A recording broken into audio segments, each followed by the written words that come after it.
Okay, तो आज हम स्टार्ट करेंगे लेक्चर सेकंड लेक्चर में हमारे जो कुछ टॉपिक होंगे वो crystal lattice, space lattice, lattice point और यूनिट सेल, इस पे न्यूमेरिकल और कोऑर्डिनेशन नंबर, ये सारे के सारे जो है वो कवर हो जाएंगे। ठीक है, तो आज की क्लास बड़ी इंटरेस्टिंग है, आसान भी है और बहुत इजीली समझ में आएगी आपको। दो तीन चीजें हैं, एमटीजी के लास्ट ईयर के जो कुछ क्वेश्चंस हैं वो भी हम लेंगे। तो शुरुआत करते हैं। अभी तक जो भी हमने पढ़ा उसमें एमटीजी के लास्ट ईयर के जो क्वेश्चन आए हुए हैं उससे, और फिर हम आएंगे अपने नोट्स पे। बड़ा इजीली 40 मिनट है, जो पता भी नहीं लगेगा आपको कहाँ गए कहाँ नहीं गए। तो स्टार्ट करते हैं लास्ट ईयर के क्वेश्चन से। तो लास्ट ईयर के जो क्वेश्चन है हमारे सामने वो ये है, जो अब तक हम पढ़ चुके हैं। ग्रीन वाले इतने सिंपल हैं कि हमें इनको रिपीट करने की भी जरूरत नहीं है, like difference between amorphous and crystalline. ठीक है ना। तो जो लास्ट ईयर पूछे गए थे all India 2017, based on the nature of intermolecular force, बताइए कि इनमें से कौन सा सॉलिड क्या है, सिलिकॉन, कार्बाइड और आर्गन। चलो ठीक है, आर्गन के बारे में बताइए जल्दी से चैट सेक्शन में। आर्गन को आप किस इंटरमोलिकुलर फोर्स में रखोगे, आर्गन? फिर मैं इसके बारे में थोड़ी बात बताऊंगा आपको। ओके, मयंक करेक्ट आंसर है। ये आर्गन मॉलिक्यूलर सॉलिड का जो तीन पार्ट होते हैं, पोलर, नॉन पोलर और हाइड्रोजन बॉन्डिंग, तो ये आपका नॉन पोलर वाली कैटेगरी है। बहुत बढ़िया, ये आपका नॉन पोलर वाली कैटेगरी है। अंजलि, रिया, ये सारे ठीक है। तो नॉन पोलर वाली कैटेगरी में आपको अगर पहचानना हो ना, सबसे सिंपल है, आप नोबल गैस देख लो। नोबल गैस सारी की सारी जो 18 ग्रुप होता है वो इस कैटेगरी में आता है। और बाई मॉलिक्यूलर जैसे H2, O2, N2, ये सारे के सारे इसी में आते हैं। नॉन पोलर में कोई पोल होते नहीं इनमें। अच्छा, सिलिकॉन कार्बाइड जो है, this is the best example of, जहां सिलिकॉन आ गया और कार्बाइड दोनों के दोनों ही उसी ग्रुप के हैं, कॉलेज स्टूडेंट। तो ये कोवलेंट का बेस्ट एग्जांपल है। और आगे चले तो 17 में एक ये क्वेश्चन भी आया था, फिर से दूसरा सेट था ये, इंटरमोलिकुलर फोर्स बताइए। सिल्वर, सिल्वर के बारे में जल्दी से कमेंट करो चैट सेक्शन में, क्या आएगा सिल्वर? सिल्वर, मयंक बिल्कुल ठीक है। सिल्वर एक मेटल होता है, तो ये बड़ा सिंपल है पहचानना। ये आपका कौन सा हो गया, मेटेलिक। रिया, मयूर, ये सारे ठीक है, ये मेटेलिक हो गया। और जो बेंजीन है हाइड्रोकार्बन से बना हुआ, C6H6, तो हाइड्रोकार्बन से बनने वाले मोस्टली जितने भी होते हैं ये मॉलिक्यूलर होते हैं, इनमें कोई भी पोल नहीं होता, नॉन पोलर। तो ये मॉलिक्यूलर और नॉन पोलर वाली कैटेगरी में आप लिख सकते हो इसको। फिर से इंटरमोलिकुलर फोर्स अगर देखा जाए तो सोडियम सल्फेट के लिए कोई बता सकता है चैट सेक्शन में? सोडियम सल्फेट, मयंक बिल्कुल ठीक, बहुत बढ़िया। शुभम ठीक, रिया ठीक, विजय, ये आपने तो क्रिस्टलाइन बोल दिया। क्रिस्टलाइन में तो MIMC सारे आते हैं, तो ये नहीं होगा। खुशी ठीक है, अंजलि ठीक है।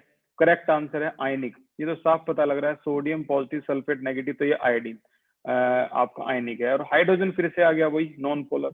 ठीक है, तो H2 जो है ये नॉन पोलर कैटेगरी है। इसको थोड़ा सा स्पेशल ध्यान में रखना भैया, आपके एग्जाम में आ सकता है। इनमें से कौन सा एग्जाम्पल मॉलिक्यूलर सॉलिड का है? तो इसमें ये जो एग्जाम्पल है आपका CO2, ये मॉलिक्यूलर सॉलिड का है। ठीक है ना। और SiO2 ये आपका क्वार्ट्ज है। क्वार्ट्ज का नाम अगर आपको याद हो तो ये क्वार्ट्ज है। अच्छा, इसके अलावा एक ये क्वेश्चन भी बड़ा इंटरेस्टिंग है, बाकी तो बहुत आसान है, जैसे नंबर ऑफ एटम बताइए फेस सेंटर्ड क्यूब में। तो डायग्राम बना लो तो और अच्छा है। ठीक है ना, और डायग्राम बना के बता दो Z की वैल्यू जो है वो क्या होती है इसमें, 4। अच्छा, ये क्वेश्चन बड़ा इंटरेस्टिंग है, ये भी 2017 में आया था कि नंबर ऑफ यूनिट सेल बताइए अगर 8.1 ग्राम एल्यूमिनियम ले लिया जाए, ठीक है, और वो FCC स्ट्रक्चर का हो। एल्यूमिनियम का मास भी बता दिया, 27 ग्राम पर मोल है। तो आपको नंबर ऑफ यूनिट सेल बताने हैं कि 8.1 ग्राम में कितने यूनिट सेल होते हैं। तो बड़ा सिंपल, आप बता सकते हो 8.1 ग्राम एल्यूमिनियम में कितने यूनिट सेल होते हैं। ये तरीका हो सकता है आपका, बड़ा इजी जो वे है इसको एक्सप्रेस करने का। इसमें थोड़ी सी लाइनिंग भी ले लेते हैं। तो ये इस तरीके से आप इसको एक्सप्लेन कर सकते हो। देखो बड़ा सिंपल यार, 27 ग्राम इसका मास होता है एल्यूमिनियम का। तो 27 ग्राम एल्यूमिनियम कंटेन, अब क्योंकि ये एल्यूमिनियम का एटॉमिक मास है तो जाहिर सी बात है 6.022 10 की पावर 23 एटम्स आपको मिलेंगे किसके, एल्यूमिनियम के। तो इसी तरह से हम निकाल पाएंगे कि 1 ग्राम में कितने होंगे।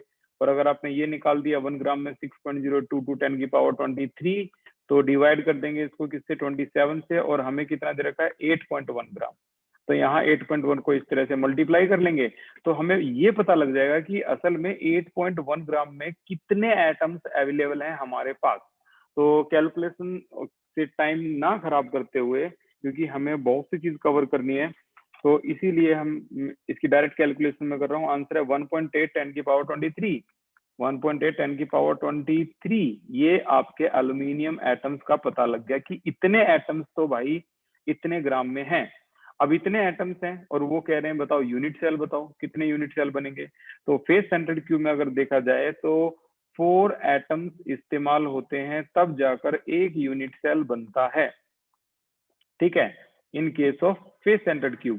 तो जाहिर सी बात है एक एटम में क्या होगा, एक एटम में 1/4 हो गया, और हमें कितना चाहिए, हमें चाहिए 1.8 इंटू 10⁻23। तो सीधा मल्टीप्लाई कर दो 1.8 इंटू 10 की पावर 23, हमें पता लग जाएगा इतने यूनिट सेल यहाँ पर हैं। कितने हैं, तकरीबन 4.5 इंटू 10⁻22 यूनिट सेल बन सकते हैं। इतने यूनिट सेल बन सकते हैं इतने ग्राम एल्यूमिनियम से। तो ये 2 मार्क क्वेश्चन था और आसान था और आपको समझ में भी आया होगा। तो अब चलते हैं हम अपनी आज की क्लास से। तो शुरुआत होती है आज की क्लास की। ये टॉपर 1 2 3 ये नोट्स है, इसके सभी का इस्तेमाल हम करने वाले हैं। तो कैरेक्टरिस्टिक ऑफ क्रिस्टल लैटिस से आज की शुरुआत होती है। तो अगर कैरेक्टरिस्टिक की बात करें तो ईच पॉइंट, क्रिस्टल लैटिस में जितने भी छोटे छोटे पॉइंट होते हैं उन्हें हम क्रिस्टल पॉइंट कहते हैं। नया नाम अगर आपको रखना हो या तो इसे क्रिस्टल साइट भी कह सकते हैं। किसके लिए, कॉम्पिटिटिव एग्जाम के लिए। Each point in A crystal lattice जो है उसको कैसे रिप्रेजेंट करते हैं, एटम, मॉलिक्यूल, आयन भी बोल सकते हैं, ठीक है ना।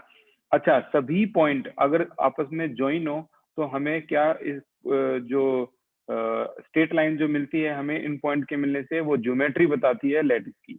टाइप ऑफ क्रिस्टल सिस्टम अगर देखा जाए तो प्रीमिटिव होते हैं और सेंटर होते हैं। प्रीमिटिव जो बिल्कुल कॉर्नर पे ही हो, तो सभी एटम प्रीमिटिव में कहाँ होंगे, कॉर्नर पे होंगे। सेंटर्ड में सभी एटम बिल्कुल सेंटर्ड में होंगे, जैसे फेस सेंटर्ड हो गया, बॉडी सेंटर्ड हो गया और एंड सेंटर्ड हो गया, ठीक है ना। फेस में सभी फेस पे होंगे, 6 फेस होते हैं, ठीक है। बॉडी में एक सेंटर में होगा और एंड में तो पता है आपको 2 अपोजिट फेस पे, यानी कि छत और फर्श ही होते हैं, नहीं, अपोजिट वॉल भी हो सकती है, ठीक है। घर की दीवारें अगर मान लें घर को एक किसकी तरह, एक क्यूब की तरह, तो अपोजिट वॉल भी हो सकती हैं, छत और फर्श जरूरी नहीं है। आगे चलते हैं हम स्पेस लैटिस। देखो स्पेस लैटिस और लैटिस पॉइंट में डिफरेंस है। स्पेस लैटिस जो होता है, अगर मैं इस डायग्राम से समझाऊं तो बहुत जल्दी समझ जाओगे। देखो अगर मैं इस पूरे यूनिट सेल में, जो कि साफ साफ पता लग रहा है सिंपल सेंटर्ड क्यूब है, ठीक है, इस पूरे यूनिट सेल में अगर हम आपसे कहूं कि कितने लैटिस पॉइंट हैं, तो जो ये एटम जिन पोजीशन पर अटैच हैं इन सभी को हम कहते हैं लैटिस पॉइंट। तो टोटल कितने हैं, 8 हैं।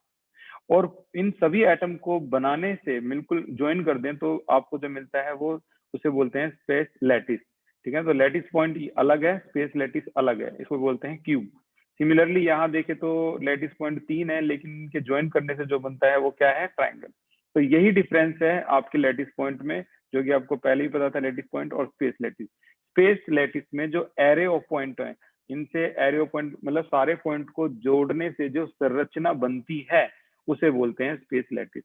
और लैटिस पॉइंट क्या है, वो तो पॉइंट ही है, ये एटम हो सकते हैं, आयन हो सकते हैं और मॉलिक्यूल हो सकते हैं जो इन पॉइंट पर प्लेस किए जाते हैं, ठीक है ना। इट इज ये वो पॉइंट है जहां पर एटम, आयन और मॉलिक्यूल को प्लेस किया जाता है। तो सिंपल क्यूबिक लैटिस में लैटिस पॉइंट 8 होते हैं, नो डाउट, एससीसी में 8 ही होते हैं, ठीक है। इस तरीके से और आगे चलें तो हमें यूनिट सेल की डेफिनेशन समझ में आती है। यूनिट सेल बड़ा सिंपल सा स्मॉलेस्ट पोर्शन है, अगर इसको आपस में रिपीट कर दिया जाए तो हमें क्रिस्टल लैटिस बनता है, ठीक है ना। अगर यूनिट सेल को आपस में रिपीट कर दिया जाए 3 डायमेंशनली, ऊपर नीचे दाएं बाएं आगे पीछे, तो हमें जो मिलता है वो मिलता है crystal lattice. And this is the difference between crystal lattice and space lattice. Space lattice जो है बेसिकली वो कुछ पॉइंट को मिला के बनने से सबसे छोटी संरचना को बोलते हैं स्पेस लैटिस। और इसमें जो क्रिस्टल लैटिस है, इसी को अगर हम रिपीट कर दें चारों तरफ तो हमें जो मिलेगा वो आपका क्रिस्टल लैटिस होगा, ठीक है। ये 2 डायमेंशन की बात करें तो इस तरह से स्क्वायर क्लोज पैकिंग आती है अगर सेम है, और इस तरीके से बात करें तो हेक्सागोनल क्लोज पैकिंग आती है, हम पहले ही पढ़ चुके हैं। ये एटम 6 एटम से टच में है तो इसका कोऑर्डिनेशन नंबर 6 होगा, और यहाँ पर अगर मिलाया जाए तो एक का इसका कोऑर्डिनेशन नंबर कितना आएगा, 4 आएगा, क्योंकि एक एटम और भी यहाँ इसके टच में आ जाएगा। एक लाइन और लगा देता हूँ और आगे चले तो अभी हमारे पास 3 डायमेंशन है और इसमें यूनिट सेल की कैरेक्टरिस्टिक्स को बताया गया है कि 3 डायमेंशनली जो एज होती हैं वो 3 होती हैं, A B C, X axis, Y axis, Z axis पे, और उनके बीच के जो एंगल होते हैं अल्फा बीटा गामा, जिसे एनसीईआरटी ने बड़ा अच्छी तरह से रिप्रेजेंट किया है।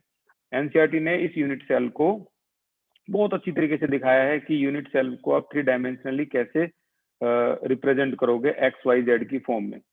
तो 3 डायमेंशनली मैं सीधा सीधा उस यूनिट सेल पे आ रहा हूँ, और अगर किसी को पहले से ही इसके बारे में पता हो ये कहाँ पे है तो चैट सेक्शन में वहीं जाके बता सकता है भाई कौन से पेज पे था ये।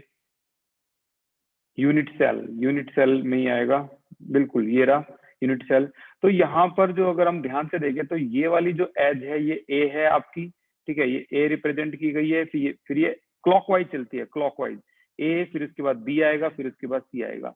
और ये एंगल, ये नहीं कि आप कहीं भी एंगल लगा दोगे, ऐसा नहीं होता।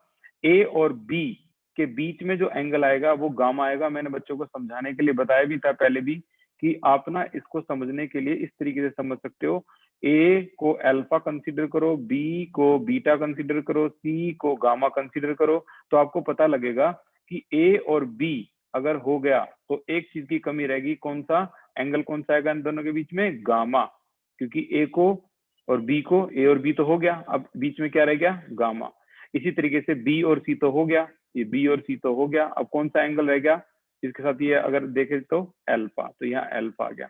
इसी तरीके से ए और सी तो हो गया, ये ए है ये सी है, तो क्या रहेगा बी, बी को क्या कहते हैं, बीटा, तो यहाँ आ गया ए और सी के बीच में बीटा। ऐसे नहीं कि आप कहीं भी लगा दोगे एंगल, ऐसा नहीं है। अच्छा, इन एंगल्स के भी कुछ नाम होते हैं और इनको बोलते हैं हम, यूनिट सेल का जो पैरामीटर है, इनके नाम जो है वो स्पेशल नाम लिए जाते हैं इनके, ये नहीं कि आप कुछ भी इसको बोल दो। तो ये देखो, ये इनके नाम होते हैं, 2 नाम है, अल्फा बीटा गामा को इंटरस्टीशियल एंगल बोलते हैं या फिर इनको एक्सियल एंगल बोलते हैं, ठीक है ना, इंटरस्टीशियल एंगल या फिर एक्सियल एंगल। इनको तो चलो ठीक है एज ही बोलते हैं, ये आपके एंगल होते हैं। और हर एंगल के बीच में कौन कौन सा होता है ये आपको मैंने बता दिया, बहुत सिंपल है समझना इसको। क्रिस्टल सिस्टम को अगर हम पहचाने on the basis of this crystal system, तो 7 टाइप के अलग अलग आपके जो ये सी टॉम आर एस टी कल बताया था ना, सी टॉम, टॉम में ये एम इन्होंने यहाँ ले लिया, कोई नहीं, वैसे हम अपना सिस्टम लेंगे। सी, देखो ये देखना ना, देखो टॉम, सी टॉम, सी को मैंने ऐसे लिख दिया, सी टॉम आर एच टी, जो फिजिक्स में है राइट हैंड थंब रूल, ठीक है ना। इस तरीके से आप कैसे भी करके इनको 7 क्रिस्टल सिस्टम को याद कर लो। टोटल क्रिस्टल सिस्टम कितने होते हैं, 7 होते हैं, ठीक है। क्यूबिक, टेट्रागोनल, ऑर्थोरोम्बिक, उसके बाद ये है cubic, tetragonal, orthorhombic, monoclinic, rhombohedral, hexagonal और आपका ट्राइक्लिनिक। और एक बहुत जरूरी बात, रोम्बोहेड्रल का ही दूसरा नाम ट्राइगोनल भी है, ठीक है। रोम्बोहेड्रल का ही दूसरा नाम क्या होता है आपका, ट्राइगोनल होता है। अच्छा, सी टॉम आर एस टी में नंबरिंग अगर आपको याद रखनी हो तो भाई देखो, नंबरिंग याद रखने के लिए मैंने पहले भी बताया था बच्चों को, इस तरीके से आप याद रख सकते हो। ये तो होते हैं 3, सी वाले क्या है, 3 है, और फिर ये बाद में ये आपका 2 4 2 और उसके बाद सारे 1 1 1, सभी को आप ऐड करोगे तो आपको टोटल आंसर क्या मिलेगा, 14। तो ये 14 तरह के यूनिट सेल्स वर्ल्ड में है टोटल क्रिस्टलाइन सॉलिड की, इन्हें बोलते हैं ब्रेविस लैटिस, ठीक है ना। ये 14 तरह के हैं, 3 और उसके बाद क्या आएगा 2 4 2 फिर 1 1 1। इनमें से सबसे ज्यादा पूछते हैं कि सबसे ज्यादा कौन बना सकता है, तो आंसर है ऑर्थोरोम्बिक, 4 यूनिट सेल बना सकता है, जो कि आप देख रहे होगे यहाँ पे क्या कौन कौन से हैं इसमें, primitive, body centred, face centred, and centred, इस तरीके से 1 2 3 और ये 4, ये 4 बनाते हैं, ठीक है ना। 1 2 3 4, 1 2 3 4 ये 4 बनाता है। और इनमें से सबसे ज्यादा अगर अनसिमेट्रिक, मोस्टली अनसिमेट्रिकल है वो ट्राइक्लिनिक है, क्योंकि ना तो इसकी एज इक्वल होती ना इसके एंगल 90 के इक्वल होती है। बेस्ट एग्जांपल कॉपर सल्फेट, ठीक है। तो इस तरीके से ये आपको याद रखना। देखो कॉम्पिटिटिव एग्जाम के लिए तो खैर है ही इंपॉर्टेंट, ये किसी और के लिए हो ना हो, कॉम्पिटिटिव एग्जाम के लिए इंपॉर्टेंट है।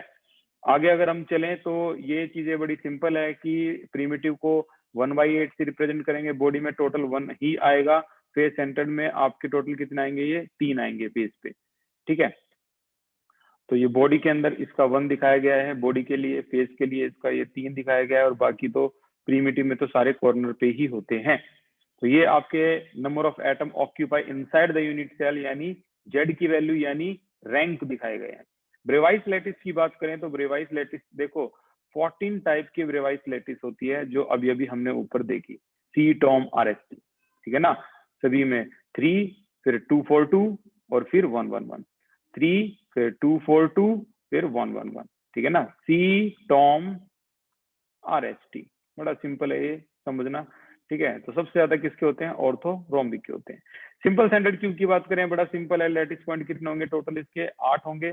बॉडी सेंटर्ड के लैटिस पॉइंट कितने होंगे, आपके टोटल 9 होंगे। और यहाँ पर फेस सेंटर्ड क्यूब के लैटिस पॉइंट की अगर बात करें तो 8 कॉर्नर पे पॉइंट है और 6 पॉइंट इसके फेस में है, तो टोटल 14 पॉइंट होंगे, ठीक है। और आगे चलें तो इसमें आपका 8 कॉर्नर वगैरह ये तो सारे बता रहे हैं जो ऊपर वाली बात थी।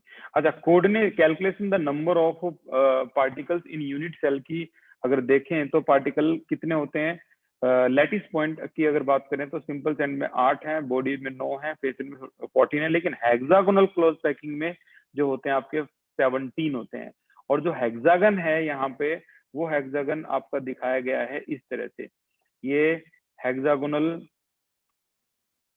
हेक्सागोनल की जो डायग्राम है वो इस तरीके से दिखाए गए हैं, इसको हम बोलेंगे हेक्सागन। ये जो डायग्राम है ये हेक्सागन का है, ठीक है ना। तो ये उनसे अलग है, जो हमारे नॉर्मल होते हैं ये उनसे अलग है, ठीक है। और आगे डिस्कस करते हैं इसको। ओके, तो अब है हमारे पास क्यूबिक सिस्टम। क्यूबिक सिस्टम में कितने एटम ऑक्यूपाई होंगे इनसाइड, देखो कॉर्नर वाले जितने भी हैं वो 1/8 हैं, फेस वाले 1/2 होते हैं, पता है सभी को। सेंटर वाले 1 होते हैं और एज वाले 1/4 होते हैं। क्या कोई बताएगा हेक्सागोनल, जो अभी अभी मैंने डायग्राम बताया हेक्सागोनल उसके अगर कॉर्नर पे एटम है, समझो अब ये बात थोड़े से लेवल से ऊपर है, अभी तक तो ये नॉर्मल थे, ये तो बच्चों का खेल है। हेक्सागोनल जो अभी मैंने डायग्राम बताया उसमें अगर कॉर्नर पे एटम है तो उसका कितना पोर्शन अंदर आएगा, चैट सेक्शन आपके सामने है, कोशिश करो। हेक्सागोनल का अगर कॉर्नर पे एटम है, जो अभी भी मैंने डायग्राम बनाया, मयंक ये गलत है। हेक्सागोनल में अगर कॉर्नर में जो अभी अभी मैंने डायग्राम दिखाया था आपको, कॉर्नर पे एटम है तो उसका कितना पोर्शन अंदर आएगा, यूनिट सेल के अंदर आएगा हेक्सागोनल में। रिया ये भी गलत है। Very good Puneet Gupta, congratulation, आपका जवाब बिल्कुल ठीक है। पता नहीं आप कहाँ पढ़ रहे हो कहाँ नहीं पढ़ रहे, लेकिन ये फैबुलस आंसर है पुनीत गुप्ता, वेरी गुड। ये आंसर है 1/6, ये हेक्सागोनल में आएगा, ठीक है। तो ये आगे आने वाला है, इसको याद रखना। लो आ ही गया। In case of hexagonal corner पे कितना होगा, 1/6 होगा, फेस पे 1/2 तो होता ही होता है। सेंटर पे इसके हेड सेंटर इस पे 3 होते हैं इसके सेंटर पे, ठीक है ना। तो 3 सेंटर किस तरह से होंगे और कहाँ पे होंगे हेक्सागोनल के अंदर, यही तो खास बात है। इसके 3 एटम सेंटर पे होते हैं और क्यूब में सेंटर पे कितने होते हैं, सिर्फ एक एटम होता है, सिर्फ एक एटम, ठीक है ना। तो 6 और 6 12 और 3 15 और अपोजिट एंड में अगर 2 एटम लगा दिए जाए तो ये 17 एटम इसके इस तरह से लैटिस पॉइंट दिखाए जाते हैं। मैं एक बार आपको जल्दी से दिखा देता हूं ताकि आपको समझ में आए। बार बार ये एनसीईआरटी ये ओपन हो रही है। देखो 17 पॉइंट कौन कौन से हैं इसके lattice point, 1 2 3 4 5 6 7 8 9 10 11 12, you know very well. और 3 इसके कहाँ होते हैं, सेंटर में होते हैं, 3 सेंटर में होते हैं इसके, ठीक है। तो 6 और 6 जो हो गए इसके कितने, 12 और 3 15 और एक ऊपर और एक बिल्कुल इसके ऊपर वाले सेंटर में और एक बिल्कुल नीचे वाले सेंटर में। तो ये इस तरह से 17 लैटिस पॉइंट इसके पाए जाते हैं, ठीक है। तो ये कॉम्पिटिटिव लेवल की बातें हैं, तो ये उम्मीद है आप थोड़ा सा नॉलेज में अपने ऐड कर लोगे। और आसान भी है यार बहुत सिस्टम, थोड़ा सा ध्यान रखोगे ना, एक स्टेप आगे ही सब कुछ पड़ा हुआ है। सिमेट्री इन सॉलिड, ये आपका थोड़ा सा अभी यूज नहीं हुआ है। फॉर्मूला ऑफ यूनिट सेल जो है, यहाँ से हम आज की जो क्लास के जो क्वेश्चंस हैं उनको शुरू करेंगे। तो फॉर्मूला ऑफ यूनिट सेल, सबसे पहले इन्होंने कहा है कि बताइए इसका फॉर्मूला क्या होगा अगर इस क्यूब, एक ऐसा क्यूब है तो यानी आसान है, ए कॉर्नर पे है, बी फेस पे है, तो फॉर्मूला क्या होगा? देखो ए कॉर्नर पे है, बी फेस पे है, फॉर्मूला तो निकल ही गया यार, इसका भी क्या फॉर्मूला? ए कॉर्नर पे है तो मैं एक बार थोड़ा सा जनरल बता दूं आपको, जो बिगनर है उनको भी पता लगेगा। ए करने का तरीका ये होता है, कॉर्नर पे है तो लिख दो 8 इंटू 1/8, आंसर आ गया आपका 1। और बी जो है वो कहाँ पे है? बी इन्होंने बताया फेस पे है, तो बी है यहाँ लिखो फेस, ये थोड़ा जेंटलमैन तरीका होता है रिप्रेजेंट करने का।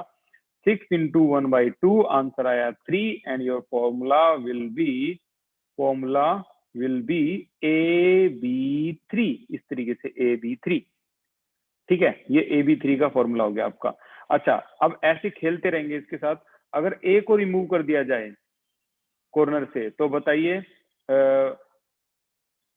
अब फॉर्मूला क्या होगा? अब ए को रिमूव कर दोगे तो 8 की जगह 7 रह जाएंगे, अब आंसर क्या आएगा? 7/8 आ गया। अब इसको अगर आप लिखोगे तो ए 7/8 और बी आपका 3, तो आंसर क्या आएगा? A7B24, A7B24। तो अगला आंसर है आपका, ये पहला आंसर तो बड़ा सिंपल था, अगला आंसर है A7B24। चलो अब मैं तीसरा आपके लिए दे देता हूं, देखते हैं क्या बताओगे आप इसका आंसर। अगर मैं बी को रिमूव कर देता तो फॉर्मूला क्या होता? चैट सेक्शन आपके लिए है, कोशिश करो। अगर मैं बी को रिमूव कर देता तो फॉर्मूला क्या होता?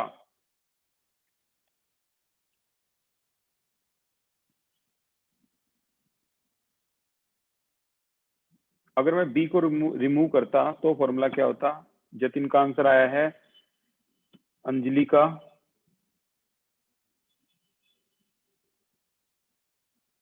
पुनीत, मयंक, अंजलि, जतिन, ये सारे करेक्ट हैं, कॉन्ग्रेचुलेशन, बहुत बढ़िया। रिया ये थोड़ा सा गलत है, वो कह रहा है कि अगर बी को रिमूव कर दे तो देखो ए, इसको तो रिमूव नहीं किया है ना, तो ये तो 1/8 है, तो नॉर्मली क्या है आपका 1 है, लेकिन बी को एक को रिमूव कर दे तो क्या आ जाएगा? ये 5/2। चलो तो फॉर्मूला देख लो क्या आएगा। ए 1 है बट बी 5/2 है, so your answer is A2B5। This is your answer, ठीक है ना? यहाँ पर जो आंसर है वो है A2B5, तो ये करेक्ट है और आसान भी था, समझ में भी आया होगा आपको। ये हो गया आपका ये न्यूमेरिकल खत्म। तो ये आज का जो सेशन है ये अब खत्म ही होने वाला है। देखते हैं और क्या क्या है हमारे पास अब की बार। और भी इन्होंने पजल दे रखा है। ए कॉर्नर पे है, बी फेस पे है, सी सेंटर पे और डी एज पे है। एज, एज का मतलब 12 एज होती हैं और एज पे अगर कोई एटम है तो 1/4 पोर्शन वो अंदर आएगा, यूनिट सेल के अंदर आएगा। बताइए फॉर्मूला क्या होगा अगर ए को, if 1A from 1 corner is removed, अगर ए को रिमूव कर दिया जाए, एक ए रिमूव कर दिया जाए, तो बताइए फॉर्मूला क्या होगा? हो जाओ भी, शुरू कर दो इसे। ए कॉर्नर पे एक आंसर आ चुका है, खुशी, खुशी AB तो ठीक है, आपने सी के बारे में नहीं बताया कुछ। सी सेंटर पे है, 1 हो गया। डी जो है वो आपका कहाँ पे है? डी जो है वो एज पे है, 12 एज होती हैं, 12 और 1/4 ही अंदर आता है, तो ये भी आपका 3 माना जाएगा। तो अब आपका जो आंसर है देखते हैं किसका करेक्ट आंसर आया है। कई जवाब सामने है। 724 824, 724 832, 724 824, 724 824। तो भाई रिया, खुशी, पुनीत, ये पुनीत का थोड़ा गलत है, अंजलि ये बिल्कुल ठीक है, करेक्ट आंसर है 724 824। चलो देखते हैं आंसर क्या है। पहले का आंसर है 724 824, ठीक है ना? देखो 724 824 ये पहले का आंसर है। तो इसी तरह से बहुत बढ़िया, आप अच्छी प्रैक्टिस कर रहे हो। बी को रिमूव करेंगे फेस से तो क्या होगा, डी को रिमूव करेंगे एज से तो क्या होगा, लेकिन अगर A B C are each are removed, यानी ए बी और सी को अगर रिमूव कर दो एक एक, तो बताइए फॉर्मूला क्या होगा? कम ऑन हरी अप, इसमें फॉर्मूला क्या होगा अगर तीनों पोजीशन में से एक एक को अगर हम रिमूव कर दे तो? ये 7/8 हो जाएगा, यहां पर हो जाएगा आपका क्या 5, 1/2, सी तो पूरा ही रिमूव हो गया, तो गायब ही हो गया, सी तो 0। अब सिर्फ आपका आंसर ए, बी और डी से आएगा, ठीक है। ए, बी और डी से आंसर आएगा। ए 7/8 है, बी 5/2 है, और डी आपका प्रॉपर 3/1 है, ठीक है। अब किसी ऐसे से मल्टीप्लाई करो जो आपका 8 पूरी तरह से गायब हो जाए। तो 8 से मल्टीप्लाई कर दो, ए 7 हो गया, बी 20 हो गया, और डी 24 हो गया। तो 7, 20, 24 देखते हैं किस किस के आंसर है। 7, 20, 24 हितेश, अंजलि, मयूर। मयूर 22 नहीं होगा ये। ओके, करेक्ट आंसर हमारे पास है 7, 20, 20। ये करेक्ट आंसर आ गया हमारा 7, 20, 22। 7, 20, 22 मयूर का करेक्ट था। मयूर, ठीक है भाई, ठीक है, मयूर का करेक्ट है। यहाँ पर जो वैल्यू है वो 8 से मल्टीप्लाई की गई है, ठीक है। उन्होंने एक डी जो है, अगर क्वेश्चन में देखें, ए, बी, सी और ईच रिमूव्ड, ठीक है ना।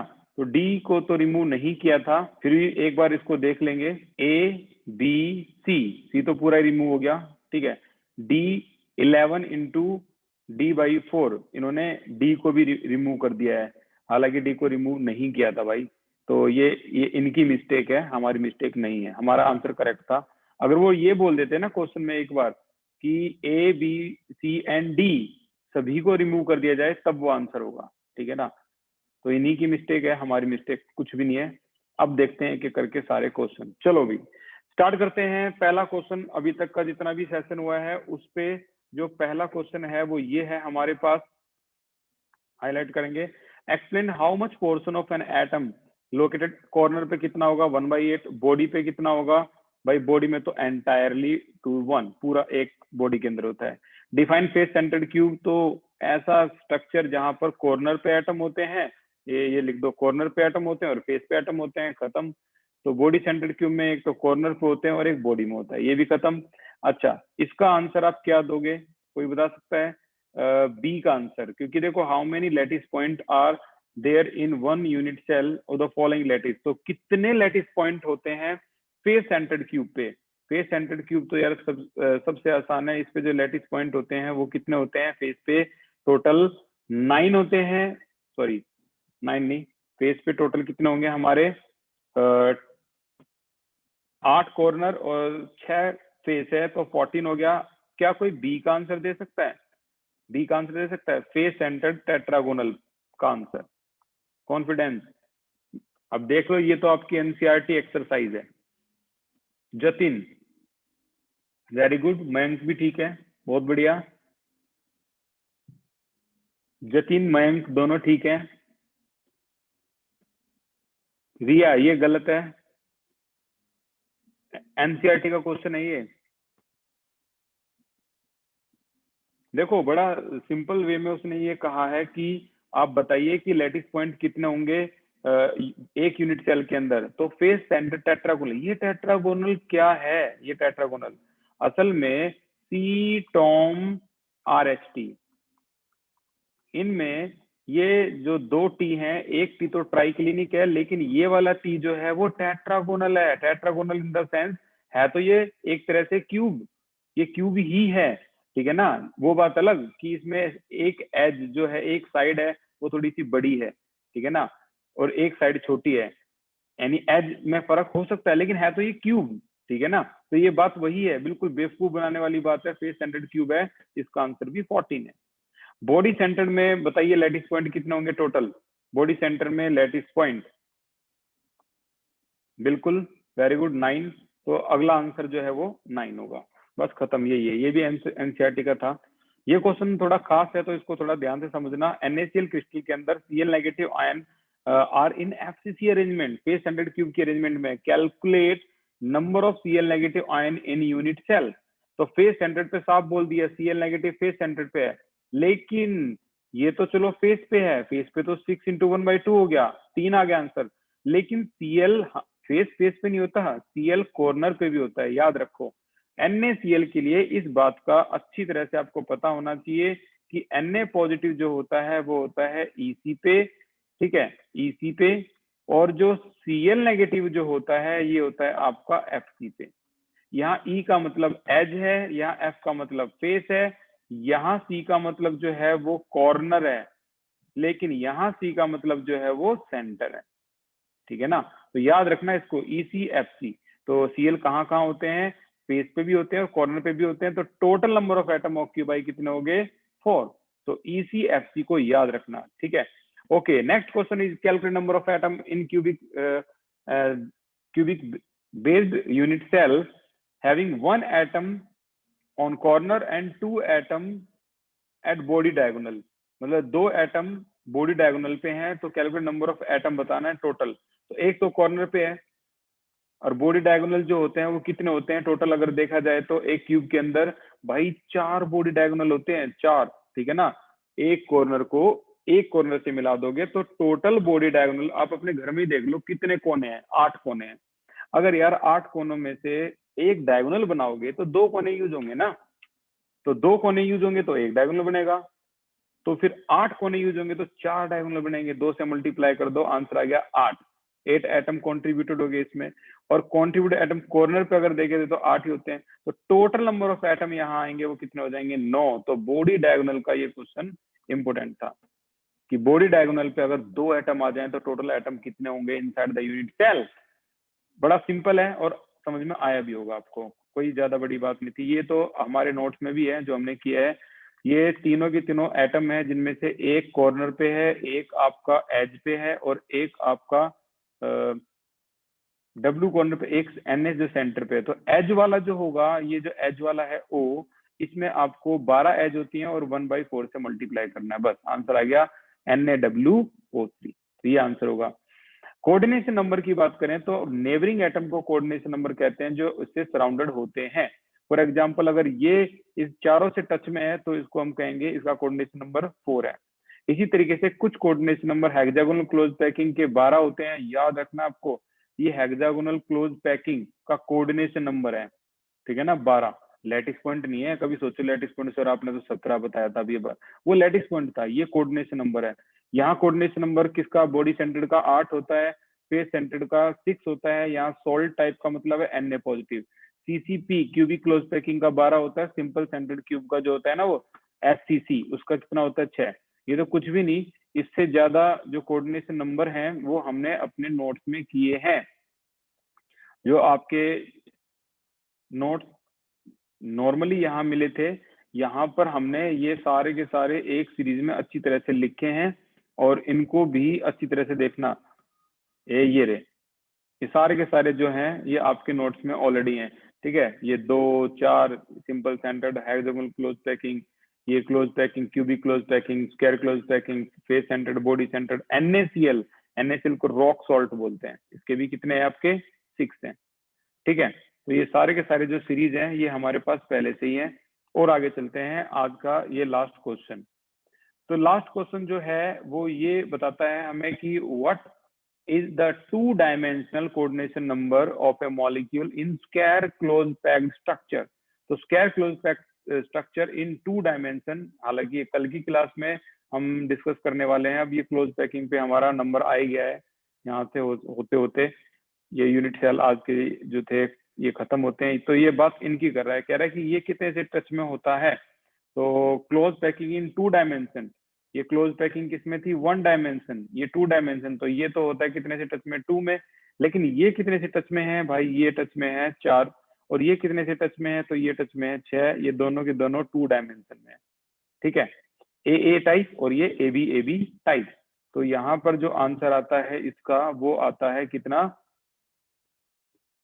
6।